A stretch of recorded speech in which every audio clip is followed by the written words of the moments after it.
Anda bersama Brother Fai di channel Malam Mistik, sebuah rancangan audio dan video cerita seram dan mistik. Semoga Anda semua terhibur.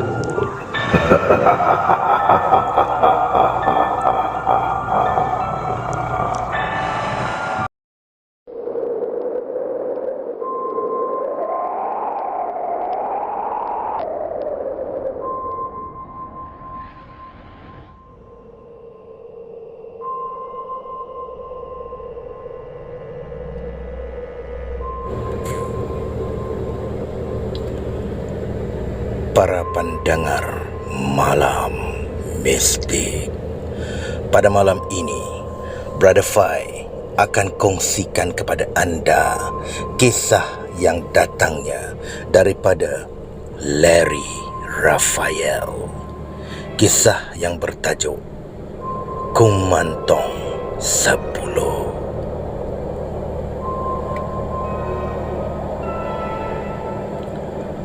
Mayat Tami dibawa balik ke banglo mewah milik Tok Bomoh Siratuk. Rumah Tok Bomoh agak terpencil daripada jiran tetangga, terletak jauh dari masuk ke hutan dan boleh dikatakan benar-benar terpinggir daripada masyarakat desa.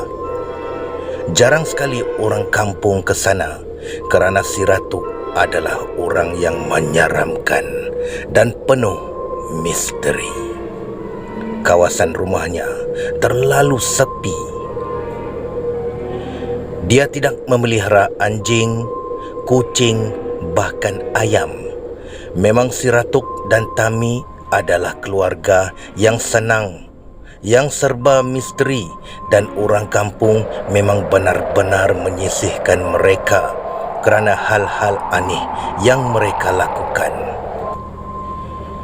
Memang begitulah hidup seorang pengamal ilmu hitam. Dijauhi, dihindari, dan tiada saudara mara tempat mengadu domba.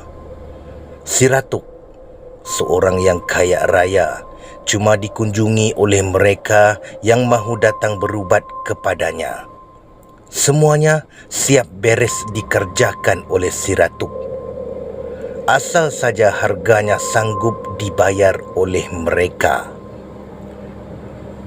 Tami diletakkan di ruang tamu belakang rumahnya. Dia memeluk Tami, menangis sekuat hati dan begitu hancur luluh hatinya.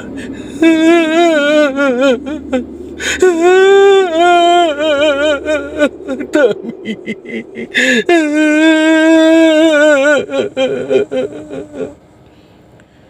Dia benar-benar merasa betapa malangnya keluarga tanpa anak dicintainya. Satu-satunya anak kesayangan yang dibesarkan dengan kasih sayang penuh dengan kemewahan. Mayat Tami sudah membusuk dan Siratuk menelanjangi mayatnya dan mencuci seluruh tubuh badan itu dengan air yang telah dijampinya dengan saksama. Kemudian dia mengguli kapur mayat dengan pekat dan menyapu perlahan-lahan di seluruh tubuh badan Tami. Mayat itu dikipasi agar kapur mayat kering dan proses kedua dilakukan selanjutnya. Kesemua proses merawat mayat Tami ini dilakukan dengan berhati-hati sekali. Mana-mana bahagian tubuh badan yang rontok dihiasi dengan gantian baru agar kelihatan sebuah sosok yang lengkap, seperti memperbaiki jari-jari tangan Tami yang hancur rontok kerana kemalangan.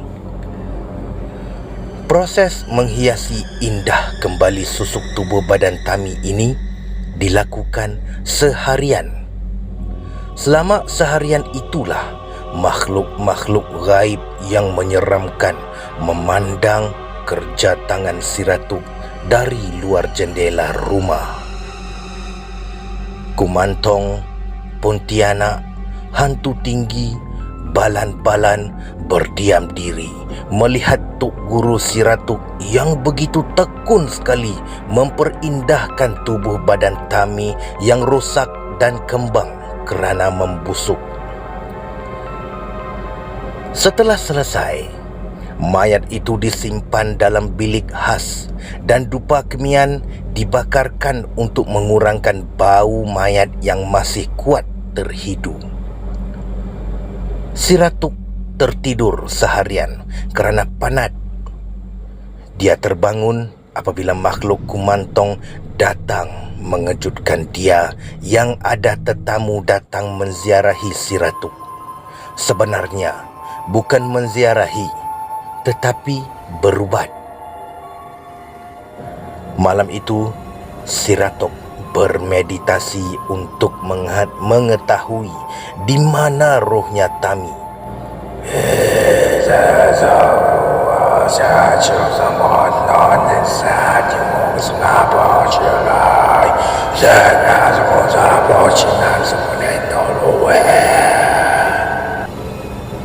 Sebab roh Tami tidak wujud dan tidak dapat dikesan. Ketika menerawang ke alam roh dengan bantuan jin terbang, dia berjaya menjejaki Tami. Tami sedang berbaris menaiki gunung Nibbahana. Terlalu ramai orang beratur untuk menunggu giliran melalui jambatan Nibbahana. Rupanya Tami bakal dilahirkan dan Siratuk tidak mahu itu berlaku.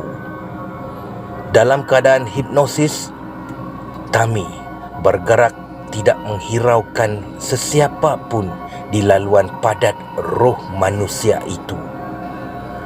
Jin terbang berkata yang untuk menghidupkan Tami, Tami harus dikeluarkan dari laluan itu sebelum dipaksa masuk ke alam manusia balik dan kembali ke dalam tubuh badan. Tetapi ini bukan kerja mudah.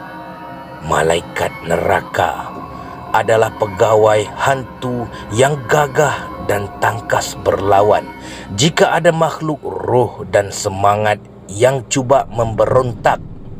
Oleh itu, jin terbang membawa balik Siratok ke alam manusia untuk mengatur rancangan rapi. Malam itu, hujan lebat dan guntur kilat sabung menyabung. Untuk melakukan ritual ini, mayat Tami harus dibawa untuk dikuburkan sementara waktu di belakang rumah mereka.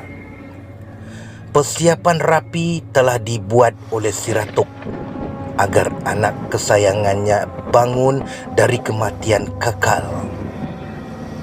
Sesuatu yang terlarang bakal dibuat oleh Siratok, sang bomoh durjana.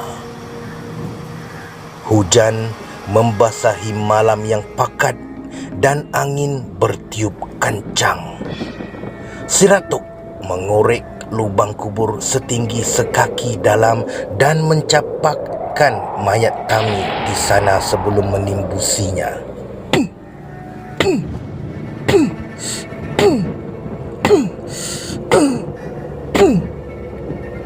Dia bangkit berdiri, memandang langit dan kemudiannya membuat tapak tangan bersentuhan seperti kebiasaan orang-orang Thailand ketika berdoa.